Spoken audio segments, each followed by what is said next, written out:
जय श्री हरि मित्रों, आज आप इस वीडियो में जानेंगे भाद्रपद माह की श्राद्ध अमावस्या के बारे में, जिसे हम कुशग्रहणी अमावस्या के नाम से जानते हैं।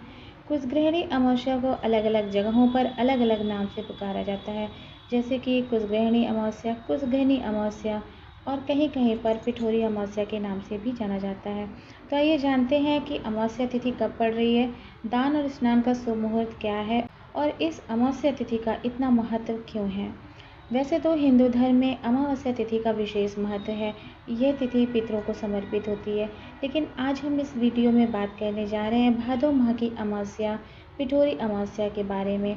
इस दिन पितरों का तर्पण, श्राद्ध और दान पुण्य किया जाता है। इस बार जो भाद्रपद की अमावस्या पड़ रही है वह पड़ रही है 23 अगस्त 2025 को, और क्योंकि इस दिन शनिवार पड़ रहा है इसलिए इसे शनिश्चरी अमावस्या भी कहा जाएगा।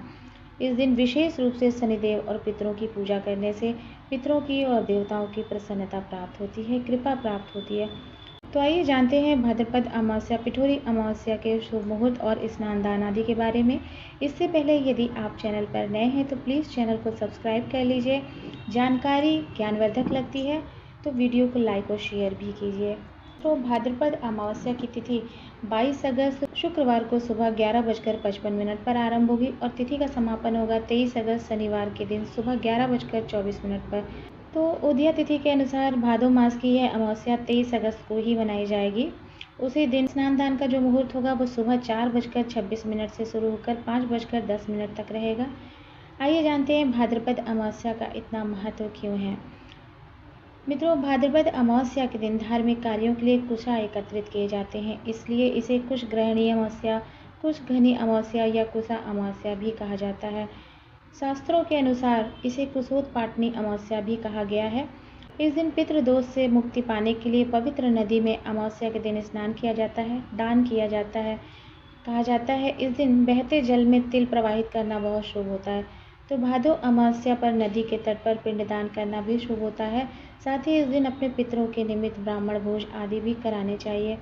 जिस तरह पितृपक्ष में हम श्राद्ध, तर्पण, पिंडदान आदि करते हैं, उसी तरह भादो मास की यह अमावस्या भी बहुत शुभ होती है और भगवान भी तभी प्रसन्न होते हैं जब आपके घर के पितृ प्रसन्न होते हैं। तो इसलिए यह कुशोत्पाटनी अमावस्या, यह कुशग्रहणी अमावस्या बहुत ही शुभ है।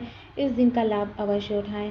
इस दिन क्योंकि शनिवार पड़ रहा है तो शाम को पीपल के पेड़ के नीचे सरसों के तेल का या तिल का दीपक जरूर लगाएं।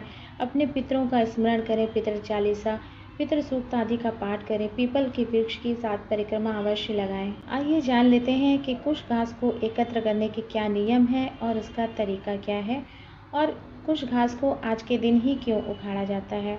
तो इस दिन कुशा चुनने या कुशा घास एकत्रित करने का खास महत्व है। कुशा एक प्रकार की घास होती है जिसका उपयोग पितृकार्य, श्राद्ध, तर्पण, पूजा पाठ, धार्मिक अनुष्ठान आदि में किया जाता है। धार्मिक शास्त्रों में कुशोत्पाटनी अमावस्या के दिन कुशा को निकालने, एकत्र करने के लिए कुछ नियम बताए गए हैं जिनका पालन करना आवश्यक होता है।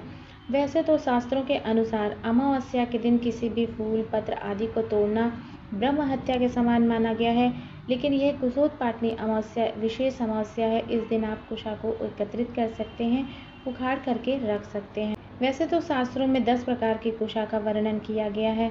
आप किसी भी प्रकार की जो घास आपको सुलभता से एकत्रित हो जाए इस दिन एकत्र कर लेनी चाहिए।